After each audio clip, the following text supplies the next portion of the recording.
ನಿಮಗೆಲ್ಲ ಗೊತ್ತಿರೋಂಗೆ ಇಂದಿನ ರೇಟ್ಸ್ ಜಾಸ್ತಿ ಆಗ್ತಾ ಇದೆ, ಮತ್ತು ಈಗ ನಮ್ಮ 7th ಪೇ ಕಮಿಷನ್ ಅದರಲ್ಲಿ ಎಲ್ಲರಿಗೂ ವೇತನ ಜಾಸ್ತಿ ಆಗ್ತಾ ಇದೆ, ಮತ್ತು ನೌಕರರುಗಳು ಮುಷ್ಕರ ಮಾಡ್ತಿದ್ದಾರೆ. ನಮ್ಮ KSRT ಸಿಬ್ಬಂದಿ ವರ್ಗದವರು, PMTC ಅವರಾಗಿರ್ಬೋದು, ವಿವಿಧ ಸಾರಿಗೆ ಇಲಾಖೆ ನೌಕರರು, ಅದನ್ನೆಲ್ಲ ನಾವು ಸರಿದೂಗಿಸಬೇಕು. ಹಾಗಾಗಿ ಜೊತೆಗೆ ನಾವು ತಾಯಂದಿರಿಗೆ ಇವತ್ತು ಉಚಿತ ಬಸ್ ಸೌಲಭ್ಯವನ್ನು ಕೊಟ್ಟಿದ್ದೀವಿ, ಉಚಿತ ಶಕ್ತಿ ಯೋಜನೆಯನ್ನು ಕೊಟ್ಟಿದ್ದೀವಿ. ಹಾಗಾಗಿ ಇದು ಸರ್ವೇ ಸಾಮಾನ್ಯ. ಈಗ ಕಾಸ್ಟ್ ಆಫ್ ಲಿವಿಂಗ್ ಜಾಸ್ತಿ ಆಗ್ತಾ ಇದ್ದಂಗೆ ಎಲ್ಲದನ್ನು ನಾವು ಜಾಸ್ತಿ ಮಾಡ್ತಾ ಹೋಗ್ತದೆ ಅಲ್ಲ. ಈಗ ಹೇಳಿದ್ನಲ್ಲ, ಕಾಸ್ಟ್ ಆಫ್ ಲಿವಿಂಗು, ಈಗ ಇನ್ಫ್ಲೇಷನ್ ನೀವೇ ನೋಡ್ತಿದ್ದೀರಿ.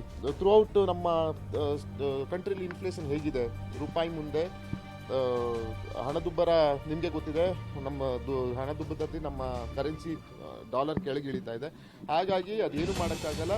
ದರ ಏರಿಕೆ ಅದು ಏನು, ಅದು ಇವತ್ತಿಂದಲ್ಲ, ಯಾವಾಗಲೂ ಎಲ್ಲ ಸರ್ಕಾರದಲ್ಲೂ ದರ ಏರಿಕೆ ಹಾಲಿಂದಾಗಿರ್ಬೋದು, ಮತ್ತು ನಮ್ಮ ಯಾವುದು ಬಸ್ ದರ ಆಗಿರ್ಬೋದು, ಅದು ಸರ್ವೇ ಸಾಮಾನ್ಯ. ರಾಜ್ಯದ ಜನ ಅದು ಸಹಕರಿಸ್ತಾರೆ ಅಂತ ನಾನು ಮನವಿ ಮಾಡ್ತೀನಿ. ಗ್ಯಾರಂಟಿಗೆ ಇನ್ನೂ 5 ವರ್ಷ ಅಲ್ಲ, ನಾವು ಮತ್ತಿನ್ನು 5 ವರ್ಷಕ್ಕೂ ಬರ್ತೀವಿ. ಇದು ಶಾಶ್ವತವಾದಂಥ ಗ್ಯಾರಂಟಿ ನಮ್ಮ ಸಿದ್ದರಾಮಯ್ಯ ಸಾಹೇಬರು, ಡಿ ಕೆ ಶಿವಕುಮಾರ್ ಸಾಹೇಬರ ನೇತೃತ್ವದಲ್ಲಿ ಕೊಟ್ಟಿದ್ದೀವಿ. ಗ್ಯಾರಂಟಿಗೂ ಅಭಿವೃದ್ಧಿಗೂ ಸಂಬಂಧನೇ ಇಲ್ಲ. ಅಭಿವೃದ್ಧಿ ತಾನೇ ಅಭಿವೃದ್ಧಿ ಕೆಲಸ ಆಗ್ತಾ ಇದೆಯಲ್ಲ. ಈಗ ನಮ್ಮ ಜಿಲ್ಲೆಗೂ ಈಗ ROBಗೆ CM ಅವರು ಅನುದಾನ ಕೊಡ್ತಾ ಇದ್ದಾರೆ. ನಮ್ಮ NR ಸರ್ಕಲ್ ಏನು ಅದು ಮೇಲ್ಸೇತುವೆ ಇತ್ತಲ್ಲ, ಅದಕ್ಕೆ ಅವರು ಅನುದಾನ ಕೊಡ್ತಿದ್ದಾರೆ. ಅನುದಾನ ಎಲ್ಲಿತ್ತು? ಮತ್ತೆ ಪರಿಶೀಲಿಸೆ ಮಾನ್ಯ ಗಣ ಸರ್ಕಾರದ ಮುಖ್ಯಮಂತ್ರಿಗಳು, ಉಪಮುಖ್ಯಮಂತ್ರಿಗಳು, ಸಾರಿಗೆ ಸಚಿವರು ಮಾಡಿದ್ದಾರೆ.